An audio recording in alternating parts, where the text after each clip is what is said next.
या देशामध्ये मोदीजींच्या नेतृत्वात सामाजिक क्षेत्रामध्ये जे विविध कार्यक्रम झाले, मग त्यामध्ये गरीबाला घर देणं असो, गरीबाला शौचालय देणं असो, गरीबाला गॅस देणं असो, गरीब लक्षित गरीब केंद्रित अशा प्रकारचा जो अजेंडा या ठिकाणी मोदीजींनी चालवला, त्या अजेंड्याला प्रतिसाद किंवा त्याचा परिणाम हा आपल्याला युनायटेड नेशन्सनी ज्यावेळी अहवाल प्रकाशित केला आणि या गोष्टीला मान्यता दिली की 10 वर्षामध्ये भारताने 25 कोटी लोकांना गरिबीपासून बाहेर काढलेलं आहे, हे ज्यावेळी जगाने मान्य केलं, मला असं वाटतं की त्यापेक्षा मोठा एक प्रकारे परिणाम दुसरा कुठलाच असू शकत नाही।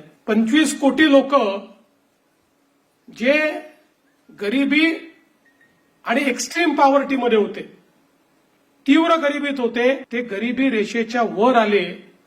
हे 10 वर्षात करणं जगातल्या कुठल्याही देशाला संभव झालं नाही, ते मोदीजींच्या गरीब कल्याणाच्या अजेंड्याने करून दाखवलं। विविध क्षेत्रांमध्ये ज्या प्रकारे मोदीजींनी या देशाचा पायवा रचला,